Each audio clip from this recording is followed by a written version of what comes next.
Hey, this is Anney. And Samantha. And welcome to Stuff I Never Told You, a production of iHeartRadio.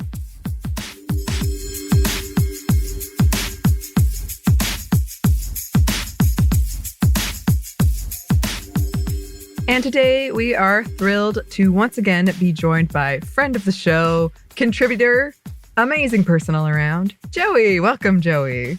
Hello. Yes, we always love having you. We've been talking about some future projects that we'll be working on together. But yes, today you were bringing a topic that is timely, important, and I specifically have a lot of thoughts about. So I'm very eager to get into it. So it's Pride Month. Happy Pride Month, everybody. Yes. And with that, I figured,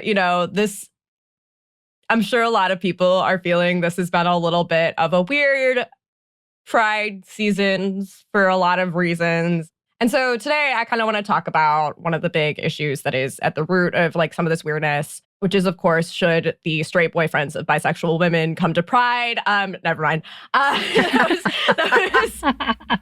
Which, I'm sorry, I need to get one thing out of the way really quick. That whole argument online is driving me insane. It is not a real issue, you guys. I have yet to see somebody argue for, no, we should not have any straight people at Pride. I think people are making a big deal out of something that is not an issue. Anyways, I didn't know this was a thing. This has been a thing. This has been a thing on TikTok and the internet as I would say people whose, I'm not going to get into this, but I think some people whose view of the queer community and queer issues is limited very much to online spaces. And it's okay. People are dying. I think we can focus on other things. Anyways. That being said, what I am going to talk about today. I like it. Yeah. So that leads us to what I'm actually going to talk about today, which is pinkwashing, which is a word that you may or may not have heard before. If you haven't, this is from dictionary.com. Quote, pinkwashing is a critical term used to refer to the practice of attempting to benefit from purported support for LGBTQ plus rights, often as a way to profit or to distract from a separate agenda. And so there's two main ways that we really see this. One is corporate pinkwashing, and the other is political pinkwashing. So corporate pinkwashing, corporations using Pride Month or other sort of surface level marketing tactics to try to cater to the LGBTQ plus community while also doing harm to those communities, whether through their economic and political interests or by just selling harmful products. And then for political pinkwashing, certain political parties, governing bodies, or individuals will use supposed support, I'm saying supposed support for the LGBTQ plus community to draw attention away from other less savory aspects of their regime. I also want to note, I did just learn this. Apparently, pinkwashing also has been used by, as a term has been used by some breast cancer awareness activists to describe companies that'll use the pink ribbon symbol or be we're going to donate some money to breast cancer research or whatever, kind of advertise that they are supporting, survivors while also making products that have harmful chemicals that, can cause cancer and a lot of other issues. So that is not what we're talking about right now, but that is also something that is bad. And I think it ties into the bigger kind of issue of corporations using social justice narratives to make a profit rather than to actually help those communities. So this originally was just going to be about political pinkwashing, but I do think, especially given the moment that we're at right now, it is also important to talk about corporate pinkwashing and also how this ties into political pinkwashing. So I'm going to start by talking a little bit about corporate pinkwashing. So from a 2022 inequality.org article on the topic, they said, quote, akin to the massive Christmasification, that is a hard word to say, stores undergo each December 1st, or I guess closer to November 1st at this point. Yeah, October. Why? June 1st brings a wave of rainbows, pride flags of varying shades, and of course, the phrase, love is love, in every font, color, and style imaginable. Corporations and organizations of all stripes, from Pfizer to Bud Light, attempt to express allyship by covering their logos in rainbows. Even the U.S. Marines shared an image of rainbow bullets strapped to a camouflaged helmet. I hate that so much. The rainbow bullet. Okay, I will still. I think the moment that turned me off to the idea of like mainstream pride parades for me personally was in 2019. So before the pandemic, I was at the Chicago Pride Parade and there was an FBI float. Oh my God. What? It was so weird. Like, it was so, also you could hear like silence around, like everybody around me was like, what? Yeah. It was so weird. But I mean, okay, but that kind of anecdote being said, I'm sure a lot of people that have gone to pride parades in recent years have noticed it's gotten very corporate. So yeah, another phrase that's used to describe this phenomenon is rainbow capitalism. So I'm going to kind of use those interchangeably. And then I also want to point out this article was written in 2022, which is relevant because we're at a weird spot, like I said, when it comes to corporate pinkwashing, because this kind of came to a head last year in June 2023. One of the companies that this quote mentioned was Bud Light, which was one of the companies kind of at the center of everything that happened last year. I'm sure if you've been on the internet, if you've been paying attention to the news at all the past year, you kind of know the rundown of what happened. But there was this kind of huge right-wing backlash to companies like Target and Starbucks and all these companies are marketing things for Pride. Bud Light was one of the companies where there was like this huge backlash because they partnered with Dylan Mulvaney. They did not handle the backlash well. They kind of just dropped her without really reaching out to her or anything. And like there were all these weird videos of conservatives like destroying Bud Light cans and all of that. So I think that's interesting to point out. Again, like I think this is sort of a weird thing to be talking about now because we're like 1 year out from this sort of pivot that we've made where we've kind of seen the ways that pinkwashing isn't a very reliable measure of progress. So let's kind of start by talking about, regardless of the backlash and everything that's happened in the past year, why this particular marketing tactic is bad. So again, from inequality.org, quote, to an LGBTQ plus community that has a national poverty rate of 22% compared to 16% of cis straight people, rainbow capitalism is a slap in the face, a way for corporations to reap the benefits of queer allyship without spearheading initiatives or promoting tangible policies that will have a positive impact on the community. Compared to the national poverty rate of 12% in 2015, transgender Americans had a national poverty rate of more than double at 29% in 2015. And then they also point out that transgender people of color suffer even worse poverty rates, with 43% of Latino, 41% of Native American, and 40% of multiracial, and 38% of Black transgender people living in poverty. This was only exacerbated during the pandemic. So they then point out, quote, defenders of pinkwashing argued that it creates mainstream visibility for LGBTQ plus community. Mainstream visibility of the, quote, defenders of pinkwashing argue that it creates mainstream visibility of the LGBTQ plus community, which is particularly important for closeted people in more conservative areas. But considering these disparities, we cannot allow corporations to become complacent with superficial allyship that ultimately only benefits them. And they propose as a solution to this issue, quote, advocates argue the practice of redistribution, redirecting wealth from those who don't need it to those who do, and empowering organizations that support and uplift the LGBTQ plus community directly. Additionally, and I feel like this kind of is the real like nail in the coffin issue. Additionally, according to the article, quote, numerous major firms that have purportedly celebrated Pride, including Home Depot, AT&T, have donated roughly $1 million or more each to anti-LGBTQ plus politicians. So yeah, like you want our money, but then you're going to support politicians that are trying to eliminate us. So that doesn't really seem like allyship to me. So something that I thought was interesting, too, that this article pointed out, and again, this was written in 2022, so before everything that went down last year and kind of this rise of a lot of backlash.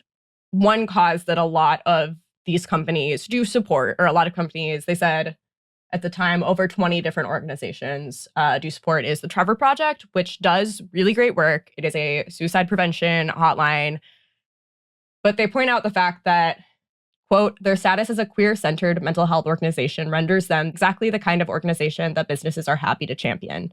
Corporations love to showcase that they are, quote, saving LGBTQ plus lives in the abstract, but never translate that support into mutual aid and survival efforts for LGBTQ plus communities, which are far more restorative and transformative for real queer folks. So again, I think this is another issue that we see. And this is interesting because the Trevor Project was one of the groups that has been targeted in the past year. It has faced a lot of backlash from right-wing forces that are like trying to frame it as something it is not. And again, I love the Trevor Project. They've done some great work. But I think the point here is that sometimes it is easier for these companies to support these sort of very nice appearing, like uncontroversial things, such as like, suicide prevention, saving lives. But when it comes to things that are more material, more like, making sure that wealth is distributed in a way that is equal, making sure people have housing and access to food and all of that, that is something that people are silent about, that these corporations are silent about. And going to this idea of sort of finding ways to, quote, support the LGBTQ plus community that feel very like respectable and like nice up front. This kind of brought me back to something that I talked about in the last episode I did with you guys that was about bottoms, and how the director, whose name I kept pronouncing wrong in the episode, I'm so sorry. The director talked about how it was really hard to secure product placement for the movie because of the sort of unrespectable tone that it takes. And like, obviously not providing product placement for a movie is not as high stakes as like using the LGBT community as a marketing tactic and then not, actually supporting that community or giving back in any concrete way or supporting homophobic politicians or whatever. Like, that's not as big of a deal in the grand scheme of things. But I think like the fact that even something as small as like a movie where it's like literally just an advertising opportunity, like companies were turning that down, shows like the extent to how far they're really willing to extend their like allyship. Again, these past few years, we've seen some serious backlash against the LGBTQ plus community, particularly against trans folks. And this is manifested in a series of bills across the country attacking things like gender affirming care, drag artists, the ability to like talk about LGBTQ plus issues in schools, and even attempting to criminalize the existence of like visibly gender nonconforming folks from public life. I found this article from The Advocate that tied the rise of medical mistrust around COVID to this rise of anti-trans backlash, which I think is kind of an interesting way of viewing it. But yeah, this manifested again in a lot of far-right spearheaded boycotts of companies that appeared to associate themselves with the LGBTQ plus community this past year. According to a Dazed article from late June 2023, quote, last week, it was reported that Starbucks, a brand that has typically marketed itself as liberal and progressive, is instituting a nationwide ban on Pride-themed merchandise in its stores, citing concerns about right-wing backlash. In comparison to years past, fewer companies have changed their logo to the rainbow flag. Queer influencers are booking less work, and Pride events across the US are struggling to secure sponsorship. There have been notably less annoying viral videos, no private equity firms assuring us that we slay the house down every day simply by being our authentic selves, no fast food chains publishing branded videos teaching us how to bottom. That was a weird one. Do you guys remember that? I can't remember if it was Grubhub. It was one of those delivery services that they did like a bottom friendly, like yes, the bottoms. That was... Yep. Burger King did the two equal buns, and then I believe it was Grubhub bottom friendly menu. Two bottoms. Yeah, the bottom friendly menu. My favorite is Skittles with their all white Skittles, because they're like, our rainbow can encompass enough. You have and I'm taste like, the rainbow as your tagline. Yeah. So this kind of backlash last year was contrasted with something we saw through the 2010s. From this Dazed article again, quote, after gay marriage began to enjoy broad popular support, LGBTQ plus marketing was a safe bet. But the train has shifted now that Pride is viewed by a small but vocal minority as synonymous with grooming, child abuse, and Satanism. And again, this article pointed to the two kind of big moments last year, in addition to this the whole thing with Starbucks, was the whole thing with Bud Light dropping Dylan Mulvaney, and then Target pulling their Pride merchandise from a number of stores. I do want to say, I don't know if you know this, Joey, but Samantha and I had to go on a book tour a book radio tour. Wait, you did? Really? I didn't hear about that at all. Yeah. Yeah. So this would be last year. It was awful because we're anxious people. But anyway, it mostly went fine. But there was a person who asked us about Dylan Mulvaney, a guy, obviously. And it was like, Oklahoma. Parading as a woman. It offends me. I'm sure it offends you. And Samantha's amazing and stepped in and was like, no. And I'm over here scrambling because I'm like, Dylan. And we had talked about her. Yeah. Like I knew, like once Samantha started talking, I was like, oh. But that was his point. Like that was his flash point. He didn't care anything about the book. He gave no about the book or what it was. And obviously us having a whole chapter about trans people and the anti-LGBTQIA movement and what's dangerous about it. And the one thing he was like, and misgendering her the entire time. And I think that's why I was pissed off the most because I started with, my comment started with, first of all, we respect gender here and she's a she. So that's why we're going to refer her. Secondly, like I went into pissy nanny mode when like kids misbehave. And so I have to go like, really, like one, well, you don't do this wasn't two. This is what the other, and three. Why would you I blacked out too a little bit because I was like, I'm gonna curse him out, and it's right. Because like, what do you do in that situation? That's insane. And on that point, we're gonna get to this when we talk more about like the political pinkwashing. But it's funny how certain people that maybe do not care about women's rights or about feminism or anything suddenly seem so concerned when trans people are involved or people that, maybe don't care about LGBTQ plus rights in the US suddenly seem very concerned about queer people when those queer people live in, non-white Christian communities. But yeah, God, that's insane.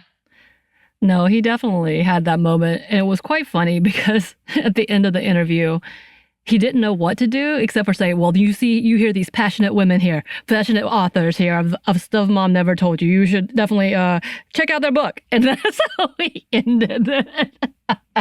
I was like, passionate. Okay, I'll go with that. I know that was a really condescending term. I got you. I will never forget that one. Yeah, one of my favorite TikTokers right now. There was a TikTok of somebody that was like talking to men the same way that like I talk to my like preschoolers, who somebody was like a preschooler teacher, and they were like, no. We use our inside voice. We use our words. Let's use our words. Like in a very like calming voice. And I was like, that's so funny. And I was like, I honestly like, what else are you supposed to do in that situation? So yeah, again, this whole situation with Target and Starbucks and Bud Light and every other company that has pulled a bait and switch with their support for the LGBTQ plus community this last year and continue to be silent this year, which again, this year, Target has pulled their Pride merch from a number of stores.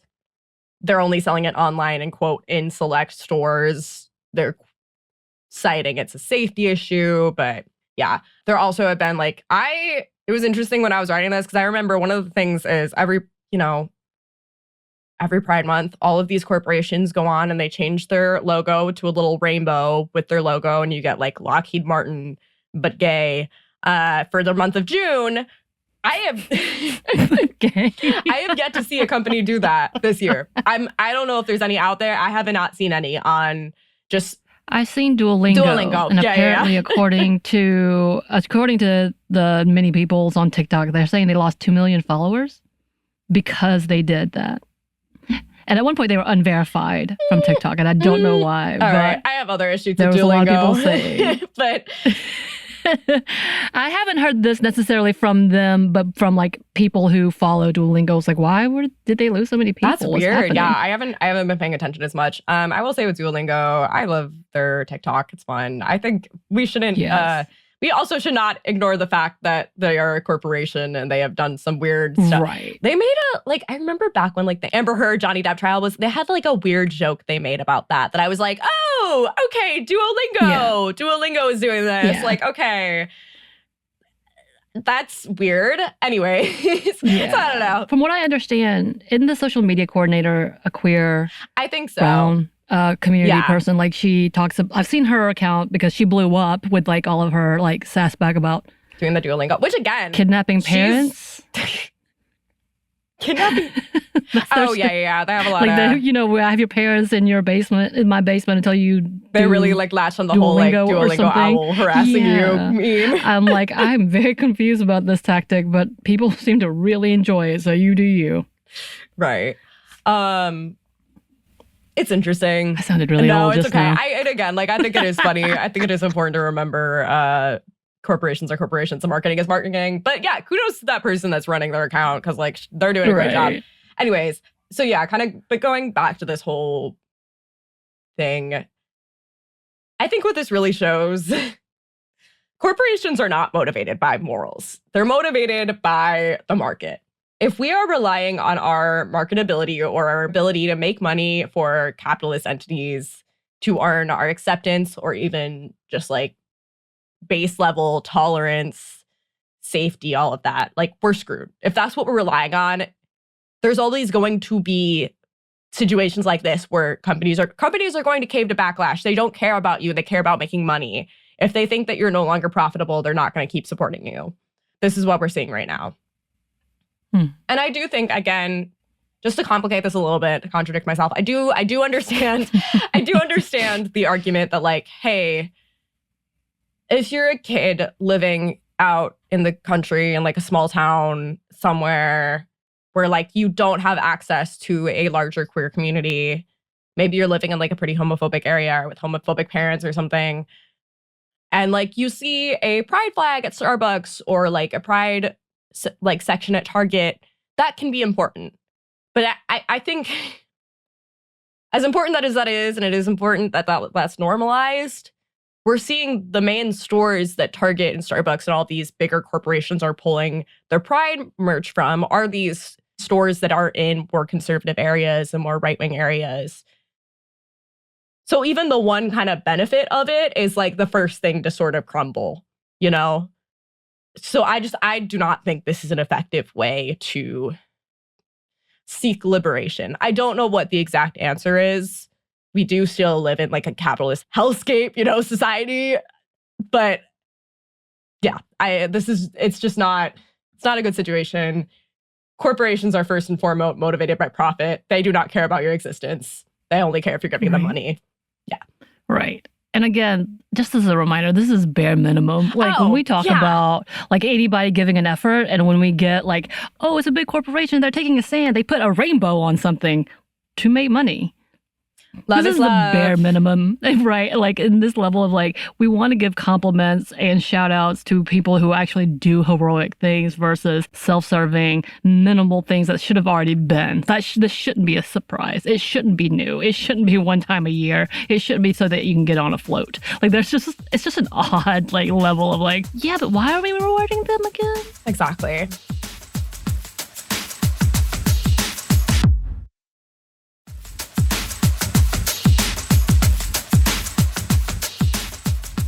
So now, pivoting a little bit to talking about political pinkwashing. So pinkwashing is a tactic that's used by a variety of political parties and individuals and governments.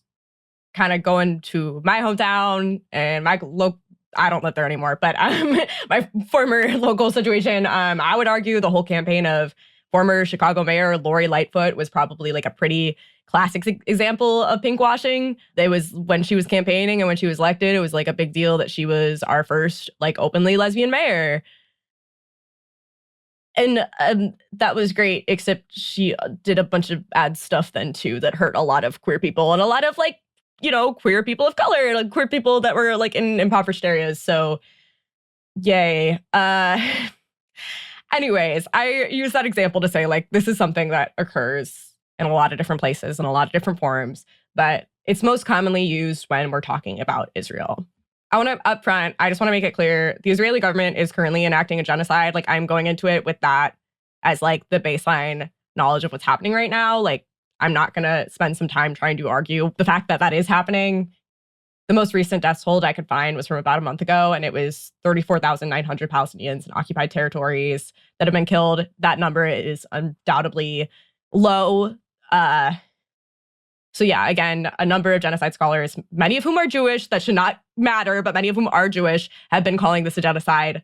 I'm going with the base assumption that everybody listening knows this is a genocide. So about a month ago, here in New York, where I live now, ACT UP held a protest outside of the GLAAD Media Awards, criticizing its silence regarding Gaza, as well as the organization's partnership with the Anti-Defamation League, or ADL, an organization which purports to track hate crimes in the US.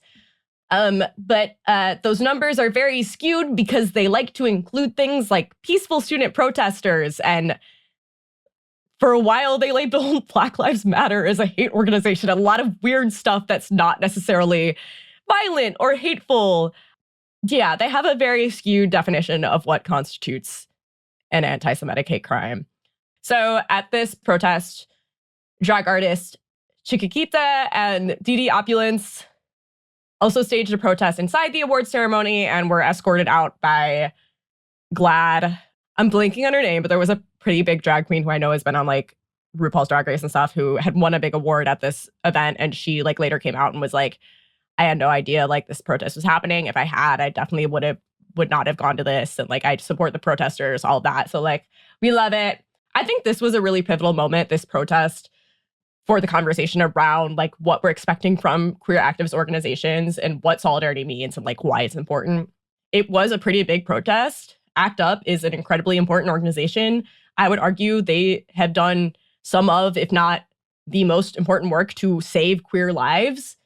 If you don't know, ACT UP was kind of the biggest organization to come out of organizing during the AIDS crisis, and they staged a lot of really effective protests and die-ins and stuff to get attention on the AIDS crisis and medical research towards the AIDS crisis. And, you know, they're very cool and very important and have done some really important work.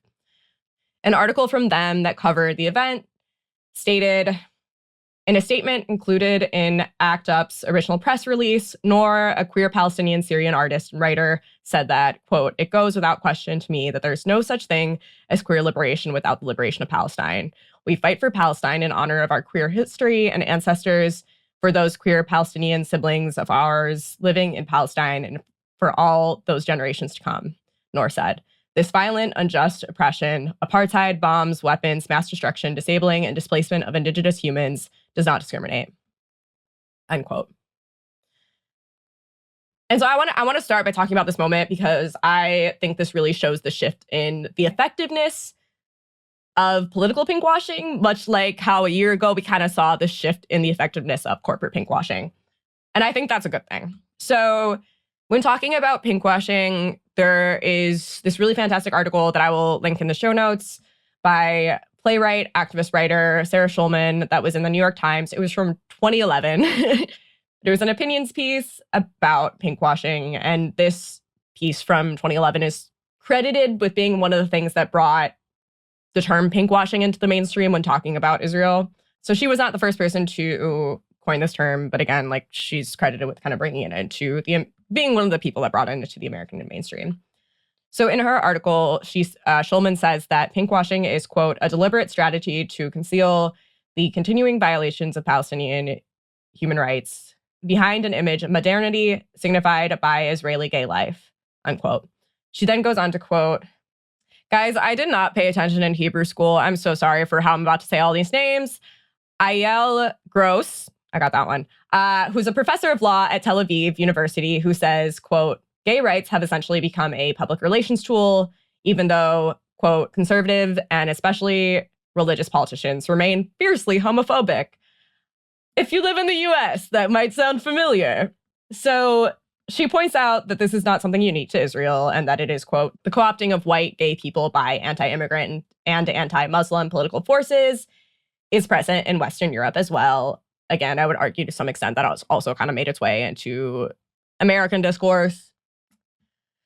She writes that, quote, The Guardian reported last year, so in 2010, that the racist English Defense League had 115 members in its gay wing.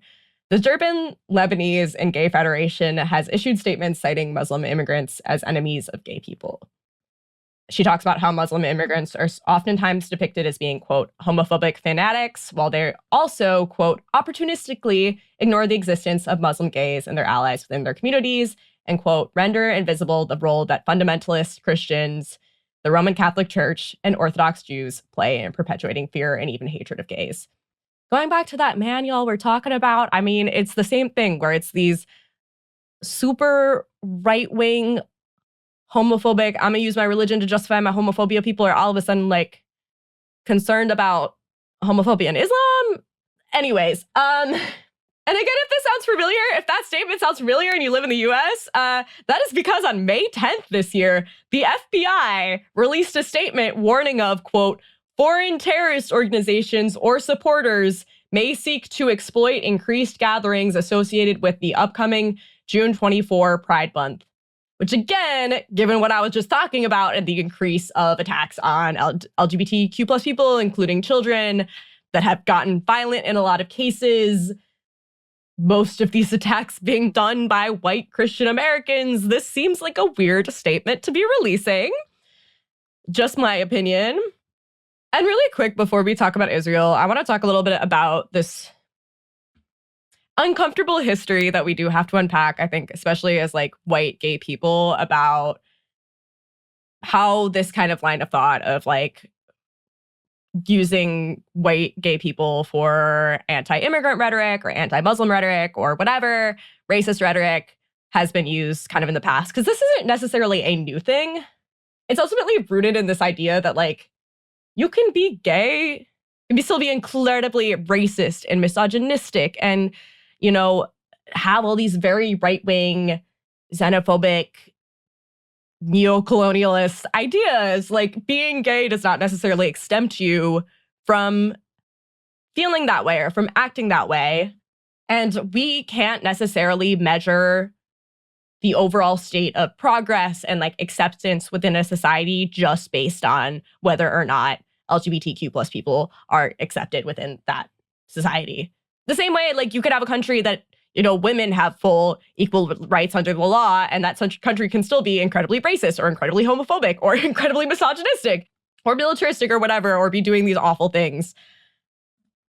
I think, like, the way that this narrative about queer history has kind of been crafted in the past, it's really relied on this idea that gay acceptance, like acceptance of gay people, acceptance of queer people equals like a more progressive society, or like a more progressive community, and that's all good and everything's great. That's not necessarily the case. And I think falling into that kind of mentality can make it easy to like ignore actual real life racism or bad military campaigns and stuff like that is happening under that guise. If anybody's interested on this topic, I do want to shout out the podcast Bad Gays. I'm obsessed with them. They also have a book that came out. The book really goes more into this idea, I think, of like the theory behind how we talk about queer history, but that is a show that really focuses on deconstructing these narratives about queer history and looking at some of the like less savory aspects of queer history and there's a lot of interesting episodes or like chapters of the book that are about like queer fascists or like, you know, I think is a notable historical example is like the early Nazi Party had a lot of gay men that were involved. There was this masculinist gay movement that was happening around the same time that like the Nazi Party was being formed in Germany. And like early on, there was a lot of overlap. You can't necessarily assume that because somebody is gay or because somebody is queer and because it is something that they are, you know, it's not a like self-hating thing, like they're open about it, whatever. That necessarily you can't say that necessarily makes them a progressive person. They also just did an episode. I'm raving about the show. It's a really good show, but they did an episode, like their last episode I think they did was about this British woman who was most likely a lesbian, at least dressed very butch and like appeared very butch and appeared to like have like out in the open, not like open in the we're dating other people sense, but like out in the open relationships with women, it appeared to be, who also was the founder of the British Fascist Party. So again, gay people can suck too. I'm holding myself back from making a joke there. So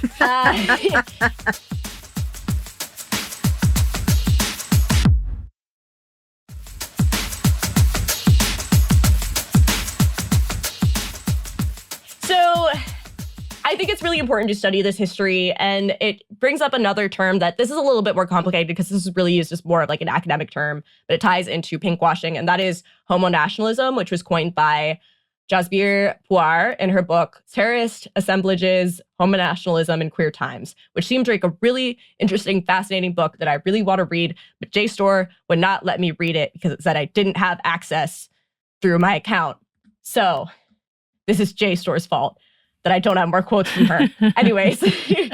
But this is also something that Sarah Schulman kind of expanded upon in her work. And in her book that she wrote called Israel, Palestine, and the Queer International, she said, through marriage, parenthood, and family, LGBs and some Ts become accepted and realigned with patriotic or nationalist ideologies of their country, instead of being feared as the threat to family and nation that they were once seen to be.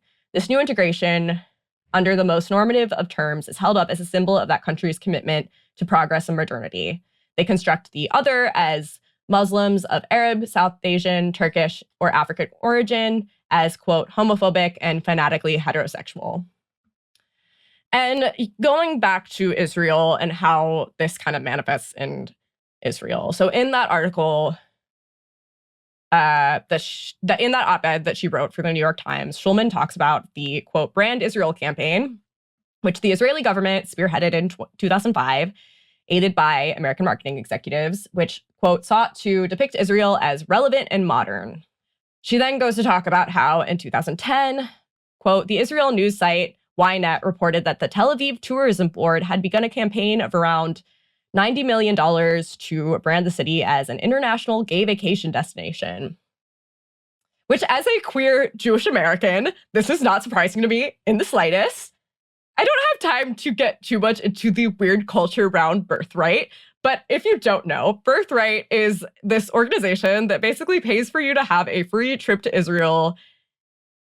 If you're Jewish, I think now, it originally was like you had to have one Jewish parent. I think now it's like one Jewish grandparent. I'm not 100% sure, but if you have Jewish ancestry, and it's run by a big right-wing group. It's this big propaganda thing. Like, it's very obviously a big propaganda thing.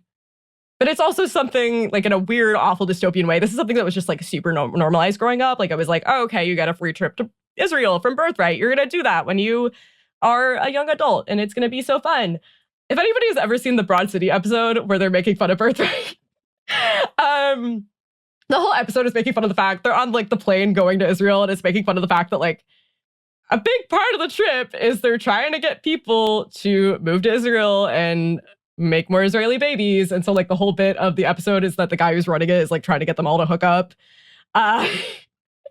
which isn't, like, that far off. Did you take this trip? I did not. So I'm gonna get to that. Okay. I did not go on Birthright. Okay. I had the realization that it was weird and I didn't want to do it before I was of age to do it.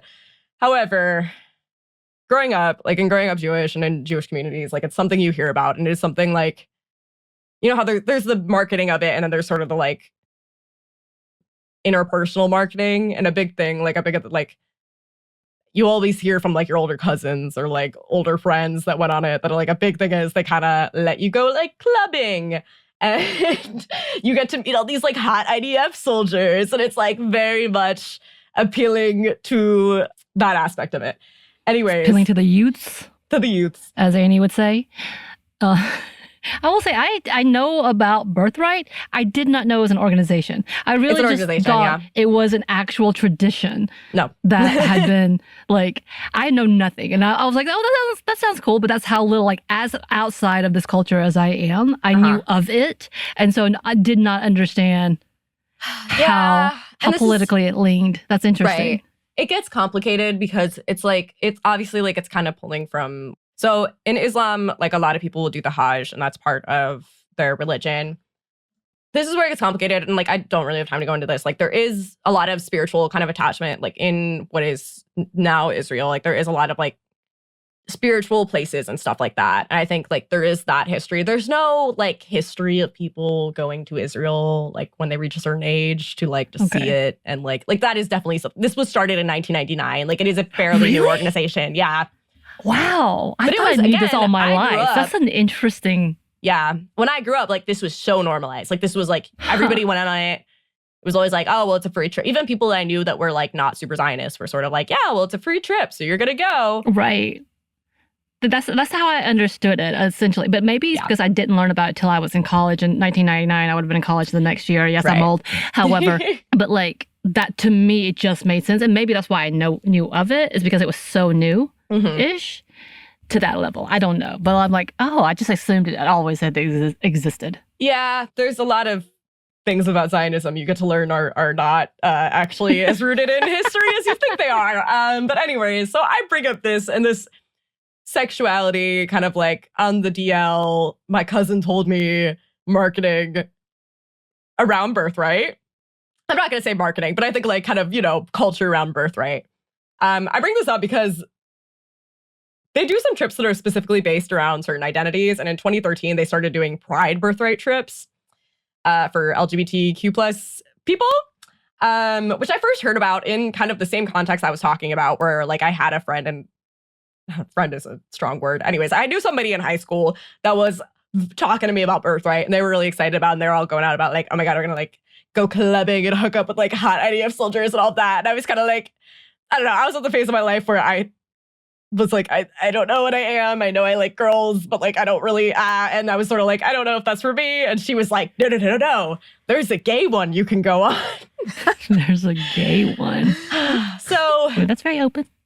Yeah, again, like I'm saying, this whole kind of line of thinking that like there has been this big marketing push to portray Israel and Tel Aviv specifically as like this very gay-friendly place. That's not surprising to me. That is kind of the narrative that I grew up in. And this tactic of framing Israel as being super gay-friendly, again, is contrasted with the image of Palestinians as being ultra-conservative and super homophobic and misogynistic. So going back to this framework of homo-nationalism, which, we're also seeing happen in Europe with these conservative groups pointing to predominantly Muslim immigrants and being like, see, they hate gay people. We must be racist to them. A similar thing happened in America post 9/11, which is interesting because that was like maybe one of the most conservative moments in American history. But, a lot of politicians that didn't seem to care much about women having rights in the U.S. all of a sudden seemed very concerned about women under the Taliban. But yeah, so this is kind of the similar situation what's happening in Israel. YouTuber and activist Matt Bernstein made a really fantastic video about pinkwashing in November 2023, which I'll link in the show notes again. Definitely recommend watching it. He does like a really fantastic interview with a queer Palestinian activist. But there's one thing in the video he said that stuck out to me, and it's that over the last month, I've had so many people from my personal life, people who I grew up with, people who have never once reached out to me to express concern about the state of queer rights and the free fall of trans rights in this country over the last 2 years, have been reaching out to me to remind me that, hey, you would be murdered if you went to Gaza as a gay person. And it's just weird because I live in the US. And here in the US, there's over 500 anti-LGBTQ plus bills, which have been introduced in legislature since the start of this year. You have trans people in Florida who are starting Kickstarter campaigns so they can flee their home state because it's not safe to be trans there anymore. The Republican Party has made their hatred for queer people and the conflation of queer people with pedophilia. I have no desire to compare the state of queer rights here versus those in Palestine or frankly anywhere else. This is not the oppression Olympics, and I, for one, am extremely aware of my privilege living in a place like New York as a queer person. But it does make me wonder, right? Like, are these people who are reaching out to me to remind me that I would for sure be murdered if I went to Gaza as a gay person? Are they really concerned about the hypothetical safety of me if I were to take a trip to Gaza? Are they really concerned, more importantly, about the safety of actual queer Palestinians that do live in Gaza? Or is this homophobia being wielded as a tool, as a crutch in their argument for why I should feel okay with the ethnic cleansing of Palestinians from a land they once called home? And this video was made in this past November when a photo went viral of a IDF soldier holding a pride flag in Gaza. And the caption was something like, "First Pride Parade in Gaza," which Zionist media personalities love to be like, use it as kind of a gotcha moment where they were like, see, like they don't like gay, we like gay people, they don't. But like, a lot of other queer folks on the internet were quick to point out, you're standing in a bunch of rubble of this place you just bombed. Like, they're not going to have a pride parade because you just bombed them. Like, what? It is such a weird line of thinking. So, going back to Schulman's piece in the New York Times. She says, quote, "Pinkwashing not only manipulates the hard-won gains of Israel's gay community, but it also ignores the existence of Palestinian gay rights organizations." She then talks about 3 Palestinian LGBTQ plus organizations, Aswat, Al-Quaz, and Palestinian Queers for Boycott, Divestment, and Sanctions. Again, I'm so sorry if I said any of those wrong. I'm sure I did. So in an article about pinkwashing, the Al-Quaz website says, quote, "The open inclusion of gay officers in the Israeli occupation army is used as proof of liberal forward-mindedness. But for Palestinians, the sexuality of the soldier at a checkpoint makes little difference. They all wield the same guns, wear the same boots, and maintain the same colonial regime." Which, yeah, I think really gets to the point. It's fine. Like, it's great if you let gay people serve in your military, but if what they're doing is upholding a violent occupation, that's not exactly liberatory politics, in my book at least. So this article states that, quote, "Israeli settler colonialism works by breaking apart and eliminating Palestinian communities, whether through military violence of occupation and siege, the legal regimes of apartheid, or the denial of refugees' right to return. Yet it also divides Palestinians internally and psychologically in the personal realms of self-perception and collective identification." The article goes on to say that only portraying queer Palestinians as this like helpless victim with no agency.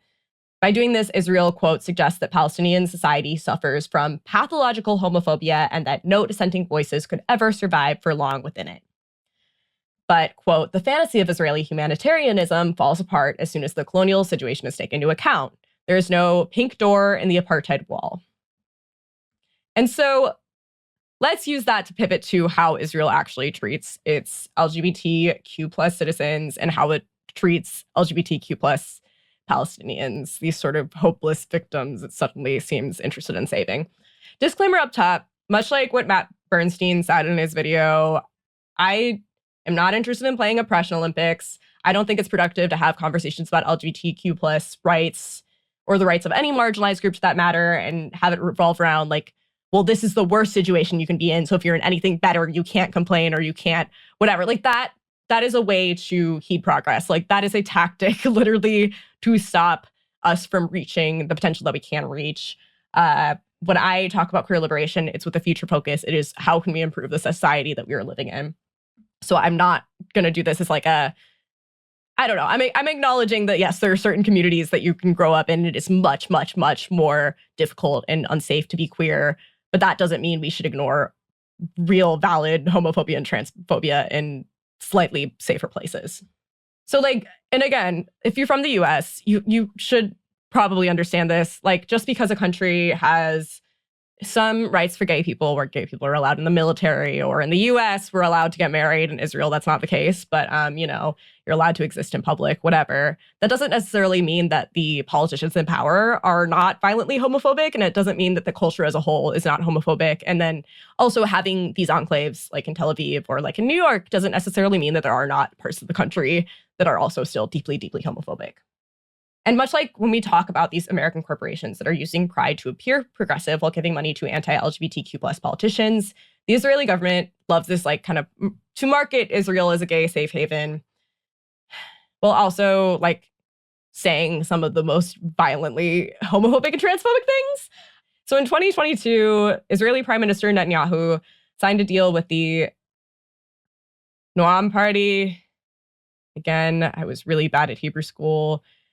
Which is a far-right anti-LGBTQ plus Islamophobic group, which would make Avi Maoz deputy minister, and he would run Jewish Identity Authority, which is really weird, and I do not have time to unpack that, but this is a man who would not consider me Jewish because my mom is not Jewish, and has made efforts to try to limit immigration from certain groups that he doesn't deem Jewish enough for Israel.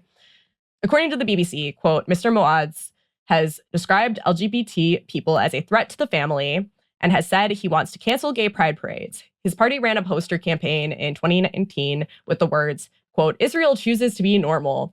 He has also said a woman's greatest contribution is in marriage and raising a family."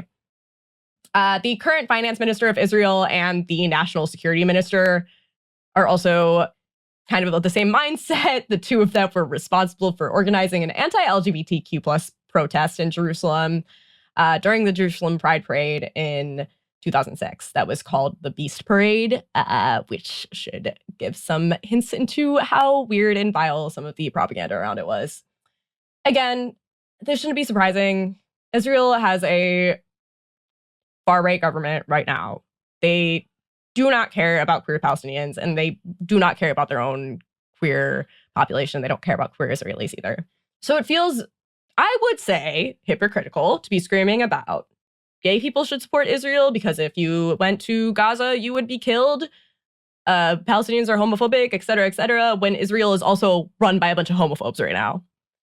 And going back to how the Israeli military actually treats queer Palestinians. Again, these like hopeless victims.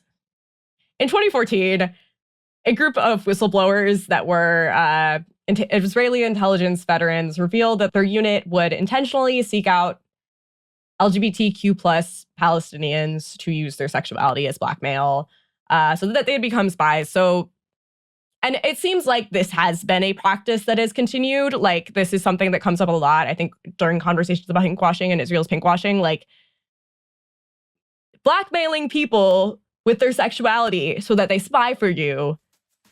That's not necessarily being pro-LGBTQ, at least in my book. I don't know.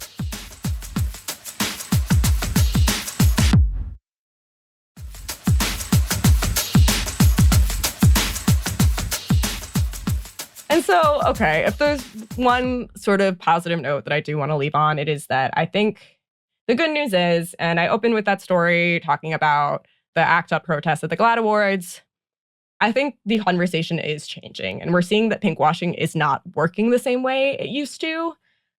And even though certain mainstream institutions like the Human Rights Campaign and GLAAD are still silent on the ongoing genocide and working with groups that are actively supporting this genocide, a lot of prominent individual activists, as well as more grassroots, ground-up organizations like ACT UP, have been very vocally supportive of Palestine and supportive of a ceasefire, and have fought back against these pinkwashing efforts.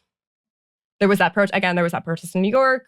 An article from them wrote about how LGBTQ plus groups have also organized protests that have blocked pride parades in Boston, DC, and Philadelphia so far.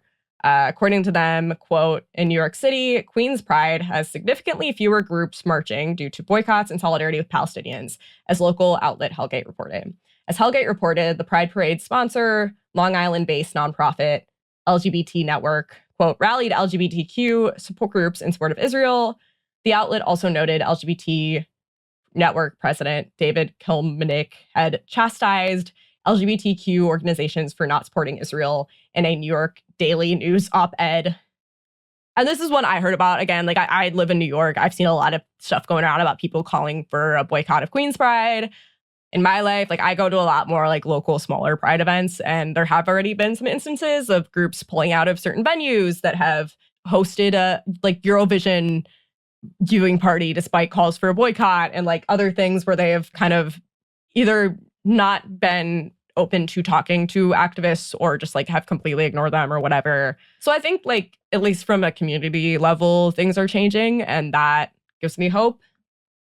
And I think this just goes to show like how much social media has like changed the game, you know, and just how far pinkwashing can actually go. I think it's very similar to what's happening to a lot of like my young Jewish American peers that are starting to question Zionism and question like the actions of the Israeli government. There's some images that you see and some things that you can't justify. And if you find a way to justify it, like we've been seeing some of the worst images. Like at least for me, I've been seeing some of the worst images I've ever seen in my life, like over the past couple months or past like 10 months at this point, I think. And that's hard to ignore. That is hard to just ask people to ignore and justify.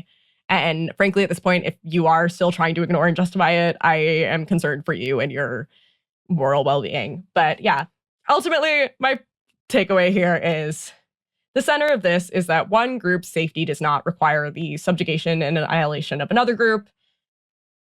And if anyone tells you otherwise, they're probably trying to get you to turn a blind eye to some really awful things. So don't trust them.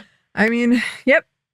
that comes up a lot in this show is when people like to use groups as tokens for things they really don't care about. So true. And this isn't even getting into the whole like bigger conversation about how the military, like the US military and like the cops have really tried to use pride or being like, look at all of our gay officers and soldiers to be like, also ignore all the messed up stuff we're doing. Yeah. I will say, Joey, I've told this story a couple times, but it was so revealing to me. My mom's church is going through a lot of stuff, but a lot of it is based on trans rights. And it's actually a pretty liberal church, but they're like going through this stuff. And my mom was like, well, this gay guy was against it. I was like, that does not mean that he, just because he's gay does not mean that he is right or that he is not does not have many biases. Right. Look, we're at a point, being queer is like a weird identity to have because it is something that I think, unlike a lot of sort of marginalized identities, anybody can be queer. Like you can come from any economic background, any like racial, ethnic background. Like everybody has their own set of biases that they go in with. And being queer sometimes leads people to re-examine those structures and re-examine their role in them. And sometimes, again, going back to that podcast, Bad Gays, totally recommend people listen to it. Sometimes people just hold on to that power and that status that they have and want to also be, accepted as this whole like homonationalism. This is where it comes from. This idea of like, well, I'm a normal white gay that wants to get married and have kids in my suburban white picket fence household with our 2.5 kids and our dog. And I also don't like the immigrants that are coming in and all of this awful, this trend. Like, great. You're still a bigot then. You're just a gay bigot. Congratulations. You've got one title. Diversity wins. No, definitely.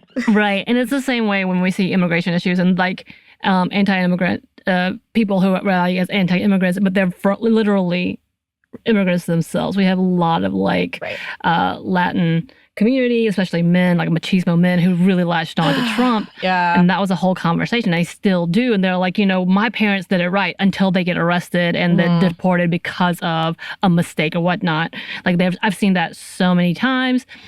Florida in itself really had like one of those around and find outs with many of those Latino voters being like, that's right, we love DeSantis and Trump because they're standing up for what's good. And then they're like, oh, we can't get jobs. Oh, they're trying to kick us out of here. Oh, they're just pulling us over just because we're brown, even though I want to tell them I voted for your people, Trump. And I see that also with the Asian community. I've seen many Asian men come on and being like, yeah, we're definitely pro-Republican because the blah, blah, blah. We did this right, all these things. I'm like, no, you're taking on the model minority myth and making it really harder for most people of color in general. And I mean that as in like not the Black community, but for those who are all of us who are in the brown and tan community. But like, you kind of sit there and you're like, what are you thinking? This is not necessarily beneficial for you, but you really want to stand on the socialized aim that this is the hierarchy. So at least if you can be allies with them and you could be like ushered in with them, that you'll be safe. In actuality, that's not the truth. But we have a lot of bad players that feed into that and try to use that as leverage as well. They kind of stand on their own being like, this is going to give me some notoriety. This controversy in itself is going to give it, like Candace Owens is like probably a big giant example of that. I don't know her name. I don't even know like who she is, but Mitch McConnell's wife, who is an Asian woman, and everybody wants to point that out about, oh, see, he's not racist. And I'm like, she's a token who is absolutely being used and has been used to play this game, and she's doing this for her benefit. Nobody else's. Like, and she's like, no matter, I don't even know who she is. I've never heard her spoke, but she's okay with being touted as that. So we know that like that's kind of that level of like, this is for her. That they're fine as long as it's that one like she gets what she wants. She doesn't care about anybody else. And that's that token level of like people really want to be that player so that at least they're okay for now. Yeah. The guise of social acceptance and, hey, there's money in it. Like, I could drop everything and become a right-wing reactionary ex-queer and make a ton of money right now. Right. Except I'm not a complete asshole. Right. Also, you have morals and understanding of those. Okay. But also, I think a lot of these people and a lot of these gay people that are suddenly becoming very vocally transphobic, they're falling for this idea that, well, if we just act normal enough, we'll be accepted. So it's social acceptance. It's people want social acceptance. People want acceptance into these systems of power that already exist. But that's not a stable way to that's not, from a selfish level, it's not a stable way to stay, respected and safe and all of this stuff. Like, they're always going to turn on you. There are a million historical examples. Honestly, off the top of my head now, Roy Cohn, really interesting case study. And I think how complete awful human being did so much damage to the queer community, did so much damage to this country, and then ultimately died of AIDS, and all of his Republican besties didn't do to help him. They're not going to save you. Jewish people that are seeing these white supremacists co-op, Zionism, this should be a sign. Right. This isn't going to save us. Right. Solidarity with other marginalized people is the only thing that is going to save us. And I think, this is where a lot of these groups like Queers for Palestine and this is what it's rooted in. It's rooted in this idea that I can recognize other people's oppression that mirrors mine. And I can recognize that, at the end of the day, oppression is oppression. But what's that quote? What, none of us are free until all of us are free. That is misused all the time. But right. But that's the reality. People should not be being murdered like this. That should not be happening. Right. And I think that's that whole level. When we saw just that one dude, I can't remember that he was on the at a protest and antagonizing people and going after people, and turned out and he was anti, he wasn't a Zionist either, but he was at an anti-Zionist protest, I think in Colombia or something. And then it turned out he was really anti-Semitic as well. You looked at his stuff and everything was about how all these anti-Semitic comments. So he wasn't there in protest for the Jewish community. He was there because he loved antagonizing one side or the other. He loved it. He loved seeing the downfall. And so he would rather support who seemed to hold up the supremacy more than the other. So it's just such an odd narrative when you start digging deeper into why people are all of a sudden looking like the good guys. And I say this very loosely because I don't see him as a good guy at all, and I'm all with the protesters. So, but you know what I mean? That narrative, themselves that way. Right? That narrative of I'm for this cause, and then you're but no, you're not. You're absolutely anti-Semitic, and you are gross, and he's racist with all those things. But it's you find those, and you're what the hell is happening? And people are gobbling him up and seeing him as a hero. Exactly. Yeah. Well, that's linking it back to the corporate pinkwashing stuff. It's Lockheed Martin loves... If you look past the Instagram, again, the FBI float, the FBI, which historically did the lavender scare. Yes, right. They spied on people. Has still list till this day for possible. Well, I guess they were J. Edgar Hoover, keeping the tradition alive. But again, another awful queer person who did a lot of damage to the queer community as a whole, and the ability of people to live free and just and normal lives.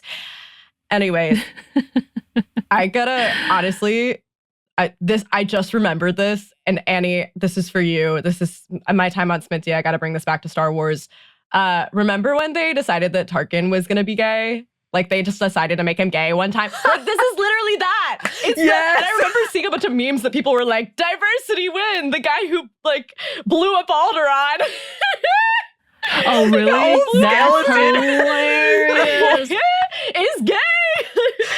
And here's one of your own, but he's evil. Congratulations.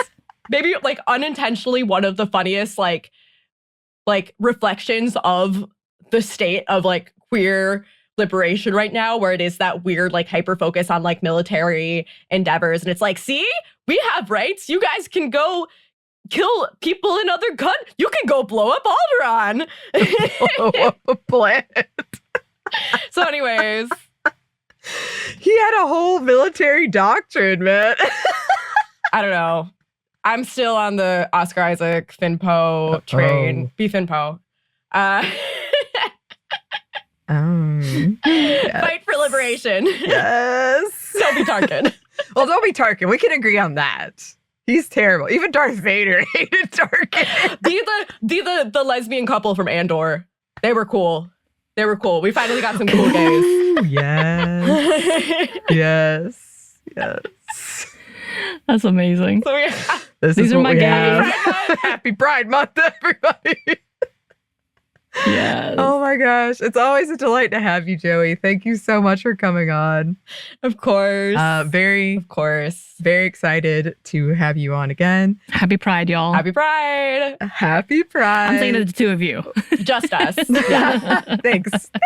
Just the two of you. Nobody else. Nobody listening. No, this isn't about you. Only this is specific. This is actually, I will say, so June is Pride Month, and then July is my birthday month, which means that every day is my birthday in July. So absolutely. I get 2 months in a row that are all about me. Yeah. So I love the summer. Sweet. Is it your favorite season? It is my favorite season. Oh. It is. I'm a sun baby. I am like super, super pale, which is really funny, but I will like, I love to spend as much time like out in the sun as I can. So. That's funny because we keep trying to get you to come to Atlanta, and you're like, the heat. I wonder if you're going to change your mind. It's fair. No, it's fair. We'll see. Just wait till October. It is completely fair. Y'all were saying like high 90s, and then I was that. It's 98 I'm a northerner. degrees. I'm a northerner. Right. When I say hot, I mean like mid 80s. And Chicago has that wind too. Woof. Yeah, Chicago gets pretty hot in the summer though. Yeah. Does it? Yeah. I know, like that wind factor. I am not ready. The winter is like, don't go to Chicago in the winter. Don't go to Atlanta in the summer. You got your different spots. Yeah. Flip that. That's true. Well, one day, Joey, we'll work it out. But in the meantime, where can the good listeners find you? You can find me on Twitter and Instagram at PatNotPratt. That's PATTNOTPRATT. Also, since it is Pride Month, if you're interested in more cool queer storytelling and queer history told by the people that lived it, you should check out But We Loved, which is a new podcast from the Outspoken Network that I am working on. So nice. You should do that. Anyways. Yeah. Oh, that's awesome. Would love to hear more about that. Yeah. Well, listeners, go check out Joey on all of those platforms. If you haven't already, if you would like to contact us, you can. Or email us, StephanieandMomStuff@iHeartMedia.com. You can find us on Twitter at MomStuffPodcast or on Instagram and TikTok at Stuff Never Told You. We're on YouTube. We have a TeePublic store and we have a book you can get wherever you get your books. Thanks as always to our super producer Christina, our executive producer Maya, and our contributor Joey. Oh, thank you. Look at you. And thanks to you for listening. Stuff I Never Told You is a production by iHeartRadio. For more podcasts from iHeartRadio, you can check out the iHeartRadio app, Apple Podcasts, or wherever you listen to your favorite shows.